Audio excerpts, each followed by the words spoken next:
जय जगन्नाथ मु स्मृति latest news channel आपको स्वागत करुच्ची। संपूर्ण खबर जानापी भिडियो को शेष पर्यंत देखूँ। आसतु जाना आज खबर गुड़िक। आज प्रथम खबर, कृषि ऋण वृद्धि कले सरकार। राज्य सरकार बड़ निष्पत्ति नहीं। सरकार बलराम योजन भूमिहीन चाषी मानक बिना बंधक रिहाती दर में प्रदान कर ऋणर परिमाण को 2 लाख टंका वृद्धि कर पूर्व यह ऋण परिमाण 1,60,000 टंका थिला। भारतीय रिजर्व बैंक नुआ नियम निर्देश पर राज्य कृषि विभाग पक्षर बलराम योजनार हिताधिकारी मानक दि जाउथुवा ऋणर परिमाण को 2 लाख टंका वृद्धि कर राज्य में आत्महत्या कर अधिकांश चाषी हेले भाग चाषी। निजर जमीपट न समवाय समिति बैंक किंबा कौन पक्षर एम ऋण मिल पारे ना।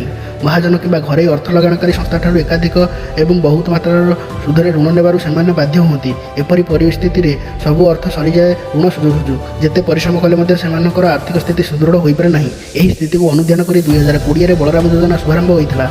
एथिरे चाषी मानक 1.6 लाख टंका ऋण दिया नहीं घोषणा होता। आज द्वितीय खबर, 100 ऊर्ध्व कंपानी सीईओ सहित आलोचना करे मुख्यमंत्री।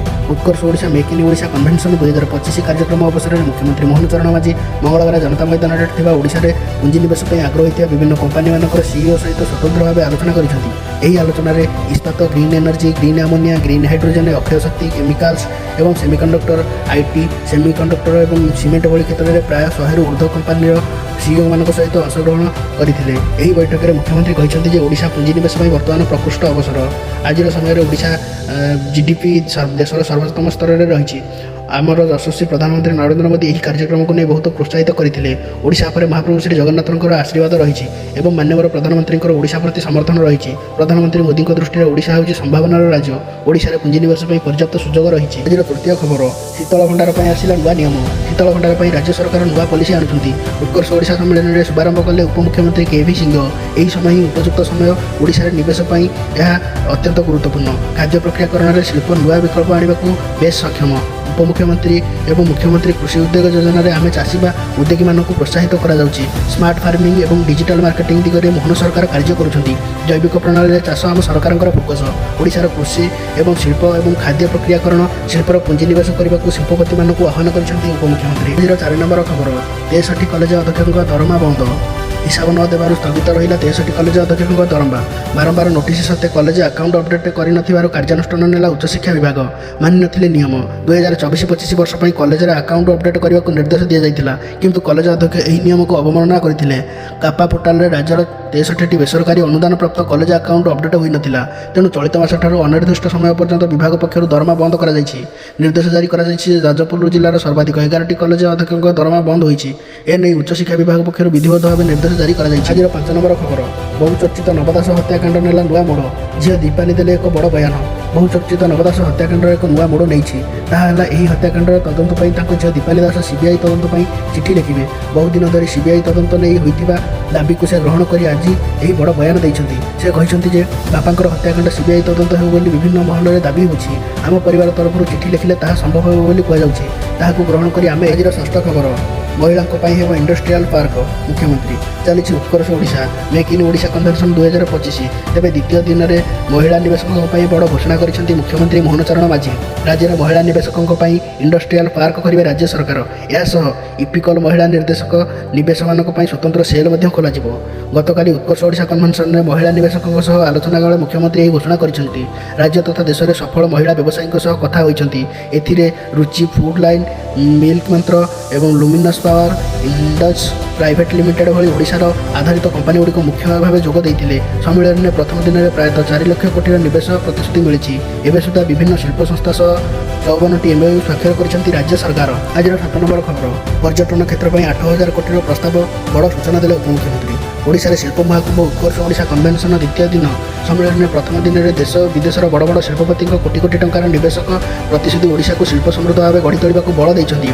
ओडिशा कन्वेंशन में द्वितीय दिन में पर्यटन मैंने 121 कोटी प्रोजेक्ट उपर मंजूरी प्रदान कर उपमुख्यमंत्री प्रभाती परिडा सूचना देते। उपमुख्यमंत्री कहते पाखापाखि 8,153 कोटी निवेश प्रस्ताव आसी। National council of science museum सहित एमओयू होती। म्यूजियम टूरिज्म बढ़ावा किसी पॉलिसी बाबद दरकार। ରିସର୍ଚ୍ଚ ହୋଟେଲ ୱାଟର ସେଟ୍ ଏବଂ ଆଡଭାଇସ୍ ସୋର୍ସକୁ ଗୁରୁତ୍ୱ ଦେଇଛନ୍ତି। ପୂର୍ବ ସରକାରଙ୍କ କଥା ଆମେ ଜାଣିନୁ, ଆମେ ଟୁରିଜିମ୍ ଶିଳ୍ପ ଭାବେ ନେଉଛୁ ବୋଲି ଉପମୁଖ୍ୟମନ୍ତ୍ରୀ ପ୍ରଭାତୀ ପରିଡ଼ା ସ୍ପଷ୍ଟ ଭାବେ ସୂଚନା ଦେଇଛନ୍ତି। ଆଜିର 8 ନମ୍ବର ଖବର, ମିତ୍ତଲ କରିବ ନୂଆ ପ୍ରକଳ୍ପ। ଉତ୍କର୍ଷ ଓଡ଼ିଶା କାର୍ଯ୍ୟକ୍ରମର ଗତକାଲି ଥିଲା ଦ୍ୱିତୀୟ ଦିନ। ପ୍ରଥମ ଦିନରେ 54ଟି MOU ସ୍ୱାକ୍ଷର ହୋଇଛି, 4.5 ଲକ୍ଷ କୋଟି ଟଙ୍କାର ନିବେଶ ଆସିବ।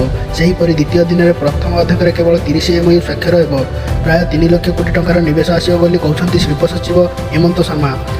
ଆର୍ସେଲର ନିପଲ ଷ୍ଟିଲ୍ର ଏକ ପ୍ରତିନିଧି ଦଳ ଜାପାନରୁ ଆସିଥିଲେ, ମୁଖ୍ୟମନ୍ତ୍ରୀଙ୍କ ସହ ଉଚ୍ଚସ୍ତରୀୟ ଆଲୋଚନା କରିଛନ୍ତି।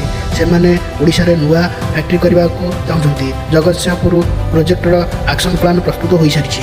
JMSW EV ପ୍ରୋଜେକ୍ଟ ନେଇ ମଧ୍ୟ ଆଲୋଚନା ହୋଇଥିବା କଥା ଶିଳ୍ପ ସଚିବ କହିଛନ୍ତି। ଆଜିର 9 ନମ୍ବର ଖବର, ଅଣ୍ଡା ଉତ୍ପାଦନ ପାଇଁ ଆସିବ ନୂଆ ପଲିସି। ରାଜ୍ୟରେ ଅଣ୍ଡା ଉତ୍ପାଦନ ବଢ଼ିବ, ଏନେଇ ସରକାର ନୂଆ ପଲିସି ଆଣିବାକୁ ଯାଉଛନ୍ତି। ଏନେଇ ମତ୍ସ୍ୟ ପ୍ରାଣୀ ସମ୍ପଦ ମନ୍ତ୍ରୀ ଗୋକୁଳାନନ୍ଦ ମଲ୍ଲିକ ସୂଚନା ଦେଇଛନ୍ତି। ରାଜ୍ୟରେ 2.5 କୋଟି ଅଣ୍ଡା ଆବଶ୍ୟକ ରହିଛି। ବର୍ତ୍ତମାନ ସମୟରେ ମାତ୍ର 1 କୋଟିର ଅଣ୍ଡାର ଉତ୍ପାଦନ ହେଉଛି। ଅଣ୍ଡା ଉତ୍ପାଦନ ବଢ଼ାଇବା ପାଇଁ ନୂଆ ପଲିସି ଆଣିବାକୁ ଯାଉଥିବା କଥା ମନ୍ତ୍ରୀ କହିଛନ୍ତି। 10 ନମ୍ବର ଖବର, ଯୋଜନାବଦ୍ଧ ଭାବେ ସହର ସଂଖ୍ୟାକୁ 30% ବୃଦ୍ଧି କରିବ ଓଡ଼ିଶା ସରକାରଙ୍କର ଯୋଜନା। ବର୍ତ୍ତମାନ ଓଡ଼ିଶା ସହରାଞ୍ଚଳ ମାତ୍ର 17% ଯୋଜନାବଦ୍ଧ ଟାଉନସିପ୍ ଅଟେ, ଯାହାକୁ ଆମେ 30%କୁ ବୃଦ୍ଧି କରିବାକୁ ଲକ୍ଷ୍ୟ ରଖିଛୁ।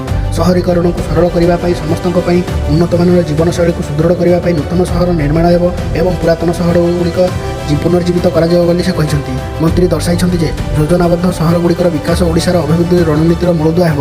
ସକ୍ରିୟ ଏଜେଣ୍ଡା ଗ୍ରହଣ କରି ଏବଂ ବିଦ୍ୟମାନ ଆହ୍ୱାନଗୁଡ଼ିକ ସମାଧାନ କରି ସହରୀକରଣ ଏକ ବିକଶିତ ଓଡ଼ିଶା 2036 ପାଇଁ ଏକ ପ୍ରମୁଖ ମାଧ୍ୟମ ଭାବେ କାର୍ଯ୍ୟ କରିବ। ଭୁବନେଶ୍ୱର ବିକାଶ ପ୍ରାଧିକରଣ ଏହାଦ୍ୱାରା ଟିପି ଯୋଜନା ସମୂହ ସଫଳ ରୂପାୟନ ଉପରେ ଆଧାର କରି ଏହି ପଦକ୍ଷେପକୁ ରାଜ୍ୟ ଅନ୍ୟାନ୍ୟ ସହରଗୁଡ଼ିକୁ ବିସ୍ତାର କରିବାକୁ ଉଦ୍ୟମ କରାଯିବ। ଆଜିର 11 ନମ୍ବର ଖବର, ଜାତୀୟ ଗୁରୁତ୍ୱପୂର୍ଣ୍ଣ ଖଣି ମିଶନକୁ କ୍ୟାବିନେଟ୍ର ମଞ୍ଜୁରୀ। ଖର୍ଚ୍ଚ ହେବ 34,000 କୋଟିରୁ ଅଧିକ। ନୂଆଦିଲ୍ଲୀ, ସରକାର 34,000 କୋଟି ଟଙ୍କାରୁ ଅଧିକ ଟଙ୍କା ବ୍ୟୟରେ ଜାତୀୟ ଗୁରୁତ୍ୱପୂର୍ଣ୍ଣ ଖଣି ମିଶନକୁ ଅନୁମୋଦନ କରିଛନ୍ତି।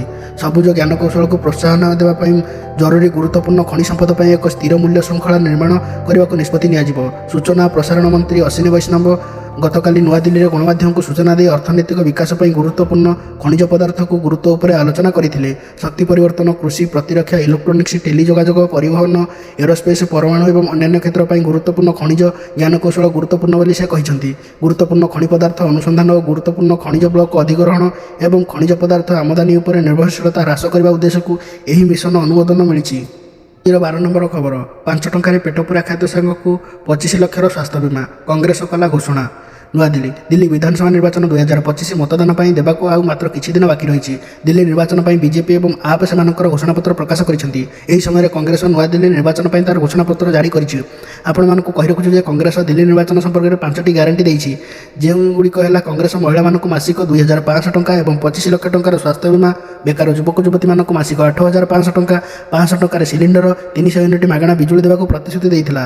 କଂଗ୍ରେସ 500 ଟଙ୍କାରେ LPG ସିଲିଣ୍ଡର ଯୋଗାଇ ଦେବାକୁ ପ୍ରତିଶ୍ରୁତି ଦେଇଛି। ତାହା ସହିତ ଦଳ ପ୍ରତି ମାସରେ ଏକ ମାଗଣା ରାସନ କିଟ୍ ଯୋଗାଇବାକୁ ପ୍ରତିଶ୍ରୁତି ମଧ୍ୟ ଦେଇଛି, ଯେଉଁଥିରେ 5 କିଲୋ ଚାଉଳ ସହିତ 1 କିଲୋ ତେଲ, 6 କିଲୋ ଡାଲି, 250 ଗ୍ରାମ ଚାପତି ଏବଂ 1 କିଲୋ ଚିନି ରହିଛି। ସ୍ୱାସ୍ଥ୍ୟ ବୀମା, କଂଗ୍ରେସ ଦିଲ୍ଲୀବାସୀଙ୍କୁ 25 ଲକ୍ଷ ଟଙ୍କାର ମାଗଣା ଚିକିତ୍ସା ସୁବିଧା ଯୋଗାଇ ଦେବ ବୋଲି କହିଛି। ଏଥିରେ ମାଗଣା ଔଷଧ ଏବଂ ପରୀକ୍ଷା ଅନ୍ତର୍ଭୁକ୍ତ। ପ୍ୟାରୀ ଦିଦି ଯୋଜନା, ଏହି ଯୋଜନା ଅନୁସାରେ କଂଗ୍ରେସ ପ୍ରତି ମାସରେ ମହିଳାମାନଙ୍କୁ 2,500 ଟଙ୍କା ସହାୟତା ପ୍ରଦାନ କରିବ।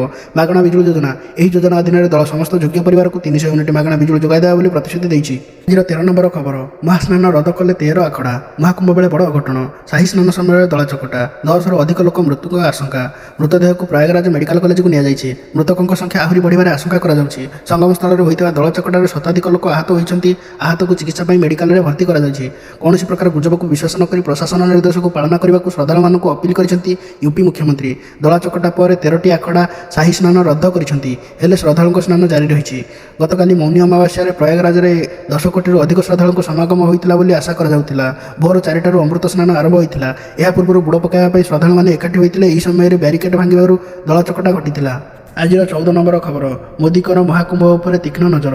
ପ୍ରୟାଗରାଜର ମହାକୁମ୍ଭରେ ଦଳଚକଟା ଉପରେ ପ୍ରଧାନମନ୍ତ୍ରୀ ନରେନ୍ଦ୍ର ମୋଦି ନିଜର ତୀକ୍ଷ୍ଣ ନଜର ରଖିଛନ୍ତି। ସେ ଉତ୍ତରପ୍ରଦେଶ ମୁଖ୍ୟମନ୍ତ୍ରୀଙ୍କ ଯୋଗୀ ଆଦିତ୍ୟନାଥଙ୍କ ସହିତ ଗୋଟିଏ ଘଣ୍ଟାରେ 2 ଥର ଫୋନ୍ ଯୋଗେ କଥା ହୋଇଛନ୍ତି। ପ୍ରଧାନମନ୍ତ୍ରୀ ମହାକୁମ୍ଭ ମେଳାର ପରିସ୍ଥିତି ବିଷୟରେ ୟୁପି ମୁଖ୍ୟମନ୍ତ୍ରୀଙ୍କଠାରୁ ସୂଚନା ନେଇଛନ୍ତି ଏବଂ ଆହତଙ୍କ ପାଇଁ ଏପର୍ଯ୍ୟନ୍ତ ହୋଇଥିବା ବ୍ୟବସ୍ଥାକୁ ସମୀକ୍ଷା କରିଛନ୍ତି। ଏହା ସହିତ ପ୍ରଧାନମନ୍ତ୍ରୀ ଭକ୍ତମାନଙ୍କର ତୁରନ୍ତ ସହାୟତା ଯୋଗାଇ ଦେବା ପାଇଁ ମଧ୍ୟ କହିଛନ୍ତି। ମୌନି ଅମାବାସ୍ୟାରେ ଅମୃତ ସ୍ନାନ ପୂର୍ବରୁ ହୋଇଥିବା ଦଳଚକଟା ସମ୍ପର୍କରେ କେନ୍ଦ୍ର ଗୃହମନ୍ତ୍ରୀ ଅମିତ ଶାହା ମଧ୍ୟ ମୁଖ୍ୟମନ୍ତ୍ରୀ ଯୋଗୀ ଆଦିତ୍ୟନାଥଙ୍କ ସହ କଥା ହୋଇଛନ୍ତି। ସେ କେନ୍ଦ୍ର ପକ୍ଷରୁ ୟୁପି ସରକାରଙ୍କୁ ପୂର୍ଣ୍ଣ ସମର୍ଥନ ପ୍ରସ୍ତୁତି ମଧ୍ୟ ଦେଇଛନ୍ତି। ଆଜିର 15 ନମ୍ବର ଖବର। ମୁଖ୍ୟ ନିର୍ବାଚନ କମିଶନ ଚୟନ ପାଇଁ ସର୍ଚ୍ଚ କମିଟି ଗଠନ କଲେ କେନ୍ଦ୍ର ସରକାର। ନୂଆଦିଲ୍ଲୀ। ମୁଖ୍ୟ ନିର୍ବାଚନ କମିଶନର ରାଜୀବ କୁମାର ଫେବୃଆରୀ 8ରେ ଅବସର ନେଉଛନ୍ତି। ତେଣୁ ରାଜୀବ କୁମାରଙ୍କର ଉତ୍ତରାଧିକାରୀ ଚୟନ ପାଇଁ କେନ୍ଦ୍ର ଆଇନ ମନ୍ତ୍ରଣାଳୟ ଏକ ସର୍ଚ୍ଚ ଟିମ୍ ଗଠନ କରିଛନ୍ତି। ଏହି କମିଟିରେ ନେତୃତ୍ୱ ନେବେ ଆଇନ ମନ୍ତ୍ରୀ ଅର୍ଜୁନ ରାମ ମେଘୱାଲ। ସର୍ଚ୍ଚ ଟିମ୍ର ସମ୍ଭାବ୍ୟ ନାମ ଚୟନ କରିବା ଏବଂ ଏହାକୁ ଚୟନ କମିଟି ସମ୍ମୁଖରେ ରଖାଯିବ। ଚୟନ କମିଟିରେ ପ୍ରଧାନମନ୍ତ୍ରୀ ନରେନ୍ଦ୍ର ମୋଦି ଏବଂ କେନ୍ଦ୍ର କ୍ୟାବିନେଟ୍ର ଜଣେ ମନ୍ତ୍ରୀ ଏବଂ ବିରୋଧୀ ଦଳର ନେତା ରାହୁଲ ଗାନ୍ଧୀ ରହିବେ। ମୁଖ୍ୟ ନିର୍ବାଚନ କମିଶନ ଏବଂ ଅନ୍ୟ ନିର୍ବାଚନ କମିଶନ ଆଇନ 2023 ଅନୁଯାୟୀ 5 ଜଣିଆ ପ୍ୟାନେଲକୁ ସିଇସି ଚୟନ କରାଯିବ। ପ୍ରଥମ ଥର ପାଇଁ ଏହି ନୂଆ ଆଇନକୁ ସିଇସି ନିଯୁକ୍ତି ପାଇଁ ବ୍ୟବହାର କରାଯିବ। ଯଦିଓ ମାର୍ଚ୍ଚ 2024ରେ ନିର୍ବାଚନ କମିଶନ ଜ୍ଞାନେଶ କୁମାର ଏବଂ ସୁଖବିନ୍ଦର ସିଂ ସାଧୁଙ୍କୁ ନିଯୁକ୍ତି ପାଇଁ ଏହି ପ୍ରକ୍ରିୟା ଗ୍ରହଣ କରାଯାଇଥିଲା, ତଥାପି ମୁଖ୍ୟ ନିର୍ବାଚନ କମିଶନ ଚୟନରେ ଏହା ପ୍ରଥମ ଥର କାର୍ଯ୍ୟକାରୀ ହେବ ନେଇ ସୂଚନା ମିଳିଛି। ଆଜିର 16 ନମ୍ବର ଖବର। ହିନ୍ଦୁ ରାଷ୍ଟ୍ରବାଦ ଓ ଖାଲିସ୍ତାନ ଉଗ୍ରବାଦକୁ ଦେଶ ପାଇଁ ବିପଦ କହିଲେ ଇଂଲଣ୍ଡ। ଗୃହ ମନ୍ତ୍ରଣାଳୟର ରିପୋର୍ଟ ଲିକ୍। ହିନ୍ଦୁ ରାଷ୍ଟ୍ରବାଦ ଓ ଖାଲିସ୍ତାନ ଉଗ୍ରବାଦକୁ ଦେଶ ପାଇଁ ବିପଦ ବୋଲି କୁହାଯାଉଛି। ଇଂଲଣ୍ଡ ସରକାରଙ୍କର ଗୃହ ମନ୍ତ୍ରଣାଳୟ ରିପୋର୍ଟ ଲିକ୍ ହେବା ପରେ ଘଟଣା ସାମ୍ନାକୁ ଆସିଛି। ପ୍ରକୃତରେ ନିଜ ଦେଶ ପାଇଁ ଥିବା ଏବଂ ବଢ଼ୁଥିବା 9ଟି ବିପଦର ତାଲିକା ପ୍ରସ୍ତୁତ କରିବାର ୟୁକେ ଗୃହ ମନ୍ତ୍ରଣାଳୟ ଏହି ରିପୋର୍ଟ ଏବେ ଲିକ୍ ହେବା ପରେ ଖବର ସାମ୍ନାକୁ ଆସିଛି।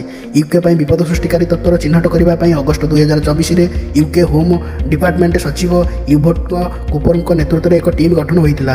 ଏହି କମିଟିର ରିପୋର୍ଟ ଲିକ୍ ହେବାରେ ଲାଗିଛି। ଏଥିରେ ହିନ୍ଦୁ ରାଷ୍ଟ୍ରବାଦୀ ଓ ଉଗ୍ରବାଦୀ ମାନସିକତା ବୋଲି ଦର୍ଶାଯାଇଛି। ଏନେଇ ବ୍ରିଟେନ୍ ଖବରକାଗଜ ଦି ଗାର୍ଡିଆନର ରିପୋର୍ଟ ପ୍ରକାଶ ପାଇଛି। ତେବେ ଖାଲିସ୍ତାନୀ ଉଗ୍ରବାଦ ହେଉଛି ବ୍ରିଟେନ୍ ପାଇଁ ସବୁଠାରୁ ବଡ଼ ବିପଦ ବୋଲି ଦର୍ଶାଯାଇଛି। ଗାର୍ଡିଆନ ରିପୋର୍ଟ ଅନୁସାରେ ପ୍ରଥମ ଥର ପାଇଁ ୟୁକେ ସରକାର ରିପୋର୍ଟରେ ହିନ୍ଦୁ ଜାତୀୟତାବାଦୀ ଉଗ୍ରବାଦ ଏବଂ ହିନ୍ଦୁ ତତ୍ତ୍ୱକୁ ଦେଶ ପାଇଁ ଚିନ୍ତାର କାରଣ ବୋଲି କୁହାଯାଇଛି। ଆଜିର 17 ନମ୍ବର ଖବର। ବିଶ୍ୱର ଶ୍ରେଷ୍ଠ 10 ଶକ୍ତିଶାଳୀ ବାୟୁସେନାର ତାଲିକା ପ୍ରକାଶ ପାଇଛି। ୱାଶିଂଟନ। ବିଶ୍ୱର 10 ଶକ୍ତିଶାଳୀ ବାୟୁସେନାର ତାଲିକା ପ୍ରକାଶ ହେବାକୁ ଲାଗିଛି। ଏହାକୁ ୱେବସାଇଟ୍ ଗ୍ଲୋବାଲ ଫରୱାର୍ଡରେ ପ୍ରକାଶ କରାଯାଇଛି। ନିକଟରେ ପ୍ରକାଶିତ ଏହି ରିପୋର୍ଟରେ ଲଢୁଆ ବିମାନ, ହେଲିକପ୍ଟର ଏବଂ ସପୋର୍ଟ ଏୟାରକ୍ରାଫ୍ଟ ସମେତ ମାନ୍ୟତାପ୍ରାପ୍ତ ଦେଶମାନଙ୍କ ପାଖରେ ଥିବା ବିମାନ ତାଲିକା ଉପରେ ନିର୍ଭର କରି ପ୍ରକାଶ କରାଯାଉଥିଲା। ଖାସ୍ କଥା ହେଉଛି କି ଭାରତୀୟ ବାୟୁସେନା ବିଶ୍ୱର 5ମ ଶକ୍ତିଶାଳୀ ବାୟୁସେନାରେ ସ୍ଥାନ ପାଇଛି। ଏହା ସହ ଭାରତର ଶତ୍ରୁ ରାଷ୍ଟ୍ର ଏବଂ ଅଣ୍ଡେଗ ରାଷ୍ଟ୍ରମାନ କେଉଁ ସ୍ଥାନରେ ଅଛନ୍ତି ଆସନ୍ତୁ ଜାଣିବା। ରିପୋର୍ଟ ଅନୁଯାୟୀ ଆମେରିକା ବିଶ୍ୱର ସବୁଠାରୁ ଶକ୍ତିଶାଳୀ ବାୟୁସେନାର ମାନ୍ୟତା ହାସଲ କରିଛି। ଏହାପରେ ରୁଷ ଏବଂ ଚୀନ ଯଥାକ୍ରମେ 2ୟ ଏବଂ 3ୟ ସ୍ଥାନରେ ଅଛନ୍ତି। ଭାରତ ବାୟୁସେନା 4ର୍ଥ ସ୍ଥାନରେ ରହିଛି। ଦକ୍ଷିଣ କୋରିଆ 5ମ ସ୍ଥାନରେ ରହିଛି। ଏଥିମଧ୍ୟରୁ ଭାରତ ପ୍ରଥମରୁ 5 ଜଣ ଭିତରେ ଅଛି ବୋଲି ଜଣାପଡ଼ୁଛି। 18 ନମ୍ବର ଖବର।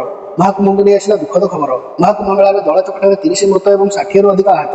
ଉତ୍ତରପ୍ରଦେଶ ପ୍ରୟାଗରାଜରେ ଚାଲିଥିବା ମହାକୁମ୍ଭ ମେଳାରେ ବଡ଼ ଧରଣର ଅଘଟଣ ଘଟିଛି। ବୁଧବାର ଭୋର ସମୟରେ ମୌନି ଅମାବାସ୍ୟା ପାଇଁ ଅନେକ ଶ୍ରଦ୍ଧାଳୁ ବୁଡ଼ ପକାଇବାକୁ ସଙ୍ଗମସ୍ଥଳ ଯାଇଥିବା ବେଳେ ଦଳଚକଟା ହୋଇଥିଲେ। ଏଥିରେ ଅନେକ ମୃତ୍ୟୁ ଘଟିଛି। ମୃତକଙ୍କ ସଂଖ୍ୟା 30 ବୋଲି କୁହାଯାଉଥିଲେ ହେଁ ପ୍ରକୃତ ମୃତକଙ୍କ ସଂଖ୍ୟା ଅଧିକ ହୋଇଥିବାର ଆଶଙ୍କା କରାଯାଉଛି। ତେବେ ବର୍ତ୍ତମାନ ସଙ୍ଗମ ଅଞ୍ଚଳରେ ପରିସ୍ଥିତି ସ୍ୱାଭାବିକ ରହିଥିବା କଥା କୁହାଯାଉଛି। କିନ୍ତୁ ମହାକୁମ୍ଭ ସ୍ନାନ ପାଇଁ ସେଠାରେ ଭକ୍ତମାନଙ୍କର ପ୍ରବଳ ଭିଡ଼କୁ ଦେଖିବାକୁ ମିଳିଛି। ଜାନୁଆରୀ 13ରୁ ଆରମ୍ଭ ହୋଇଥିବା ଏପର୍ଯ୍ୟନ୍ତ ପ୍ରାୟ 20 କୋଟିରୁ ଅଧିକ ଲୋକ ଗଙ୍ଗାବୁଡ଼ ପକାଇ ସାରିଲେଣି।